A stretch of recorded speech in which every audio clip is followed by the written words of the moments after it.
ओम नमो भगवते वासुदेवाय नमः। ओम नमः शिवाय। सनातन धर्म की जय हो। नमस्कार दोस्तों, प्रिय भक्तगणों, आपके अपने इस YouTube चैनल में बहुत बहुत स्वागत है।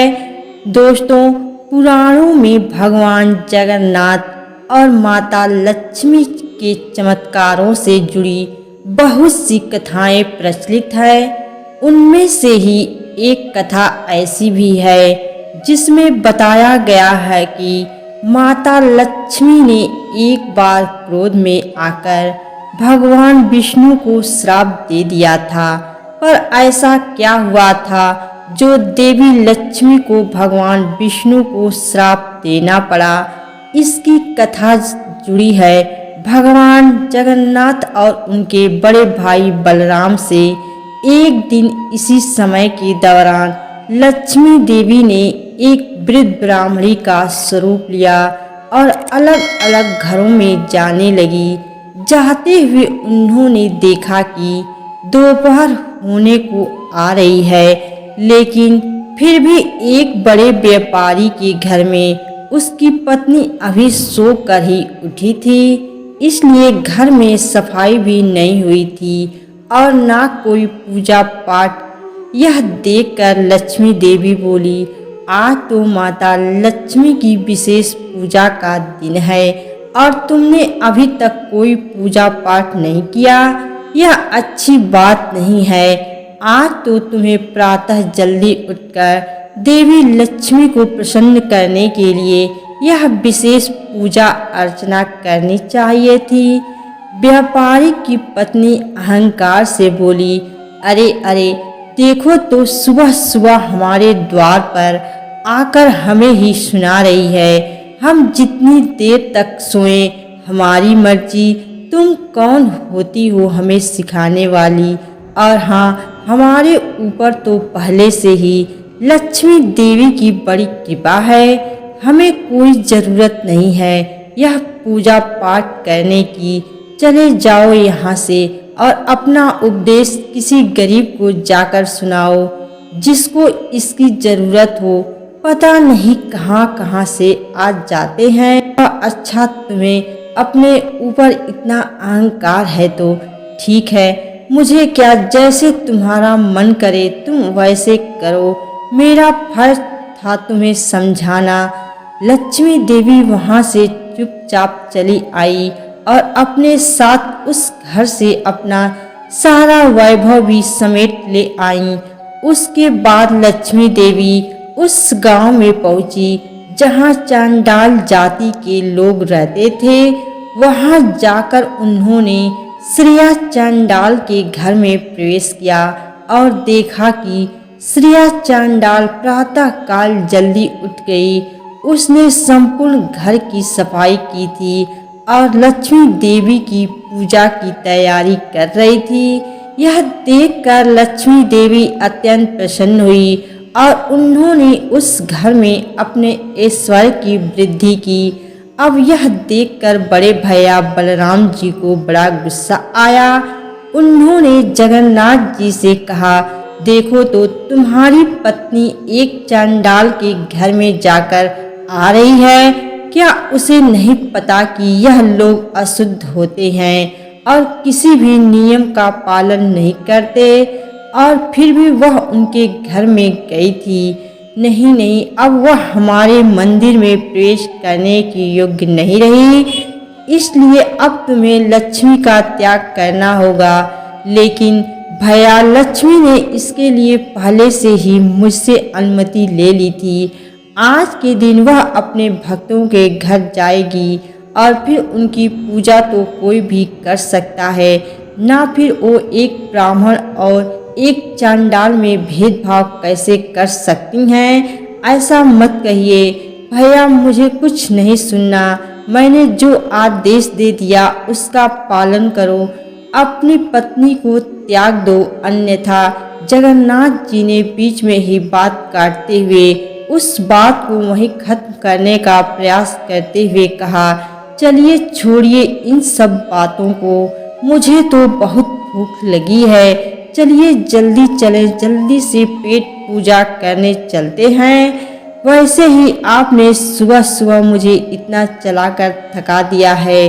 चलिए वापस मंदिर चलते हैं, हमारा भोग भी तैयार होगा। देखो तुम मुझे इस प्रकार मूर्ख बनाने का और अपनी बातों में उलझाने का प्रयास मत करो। तुम्हारी सारी चतुराई मैं समझता हूँ, तो इसलिए मेरा यह अंतिम निर्णय है कि या तो तुम अपनी पत्नी लक्ष्मी को इस मंदिर से निकाल दो या फिर मैं ही चला जाता हूँ यहाँ से। अब विष्णु जी फंस गए। एक तरफ बड़े भैया और एक तरफ आज्ञाकारी पत्नी, अब क्या करें। आखिर में थक हार कर उन्होंने देवी लक्ष्मी को बुलाया और उनसे कहा, देवी, क्योंकि आप आज के दिन एक चांडाल के घर में गई थी, इसलिए बड़े भैया बलराम जी की आज्ञा है कि अब से आप इस मंदिर में प्रवेश नहीं कर सकती। किंतु स्वामी, आप तो जानते हुए हैं कि मैं आपकी अनुमति लेकर ही प्रत्येक वर्ष इस समय के दौरान अपने भक्तों के घर उन्हें आशीर्वाद देने जाती हूँ, तो इसमें मैंने क्या अपराध कर दिया जो आप मुझे ऐसा दंड दे रहे हैं। हमारे विवाह के समय आपने ही तो मेरे माता पिता को वचन दिया था, ना कि आप मेरा हर सुख दुख में साथ निभाएंगे। मैंने तो केवल भक्तों की मदद की है, तो फिर अचानक मुझे ये मंदिर से बाहर निकाल देने के लिए आप कैसे सोच सकते हैं स्वामी।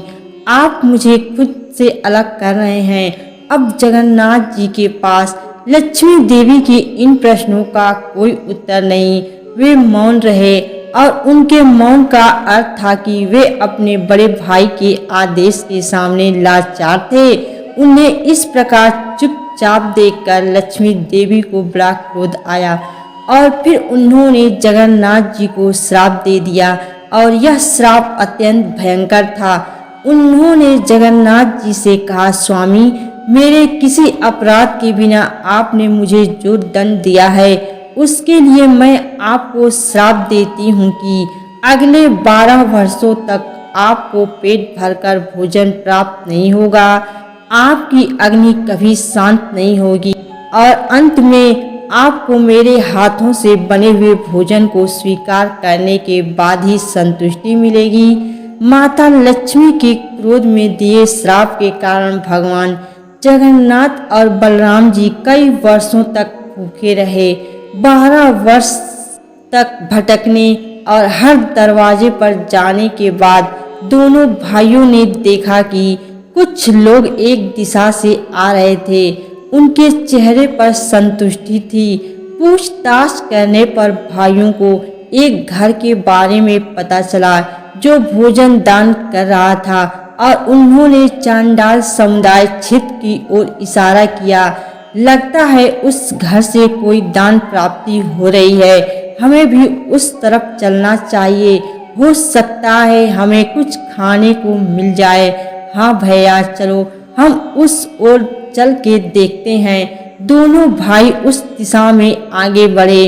गृह स्वामी भोजन कराने में प्रसन्न था, लेकिन क्योंकि यह चंडालनी का घर था इसलिए बलराम जी चंडालनी के हाथ का बना खाना नहीं खाना चाहते थे, बल्कि उन्होंने भोजन सामग्री और खाना पकाने की सुविधा की मांग की ताकि वे स्वयं खाना बनाकर खा सकें। भगवान बलराम की मांग के अनुसार उनके लिए भोजन की तैयारी की गई।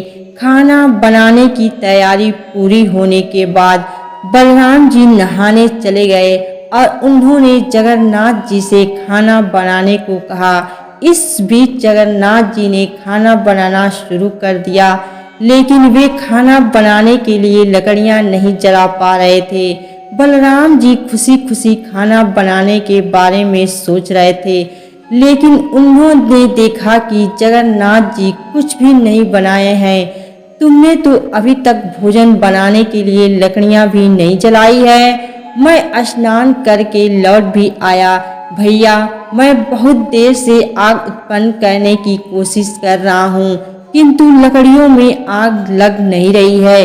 यह सब भूख से हो रहा है। भूख के कारण तुम्हारे हाथों की शक्ति क्षीण हो गई है। लाओ लकड़ियां मैं जला देता हूँ। बलराम जी ने लकड़ियां जलाने की कोशिश की, पर लकड़ियां उनसे भी नहीं जल रही थी और कुछ देर बाद कमरे में धुआं भर गया। फिर कमरे से बाहर निकल आए।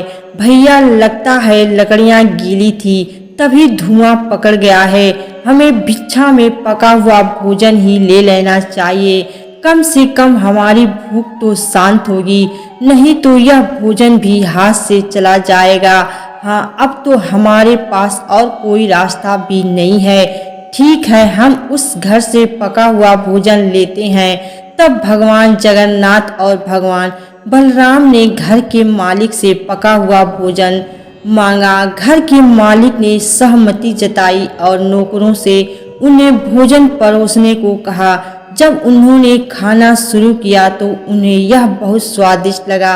वास्तव में उन्हें भोजन वैसा ही लगा जैसे माता लक्ष्मी मंदिर में पकाती थी। भगवान जगन्नाथ और बलराम को यह एहसास हुआ कि यह लक्ष्मी जी ही हैं जो इस घर के भीतर निवास करती हैं। हमें लक्ष्मी से क्षमा मांगनी चाहिए। हमने लक्ष्मी के साथ बहुत गलत किया। आप ठीक कह रहे हो भैया, हम लक्ष्मी से क्षमा मांगेंगे। बलराम जी और जगन्नाथ जी को भोजन उसी घर से प्राप्त हुआ जिस घर को उन्होंने दूषित कहा था। आज उसी घर में उनकी 12 वर्षों की भूख मिटी थी। बलराम जी और जगन्नाथ जी दोनों को अपनी भूल का एहसास हुआ। वे लक्ष्मी जी के पास गए और उनसे क्षमा मांगी तथा उन्हें मंदिर ले आए। वास्तव में यह सब लीला जगन्नाथ जी, बलराम जी और लक्ष्मी जी के द्वारा रची गई थी। इस पूरी घटना के द्वारा वे तीनों मानव जाति को यह संदेश देना चाहते थे कि भगवान के लिए कोई भी जाति ऊंची नीची नहीं होती। उनके लिए सभी भक्त एक समान हैं। भगवान जगन्नाथ जी के मंदिर में दर्शन के लिए कोई भी भक्त जा सकता है। उनके मंदिर के पट सदैव अपने सभी भक्तों के लिए खुले रहते हैं।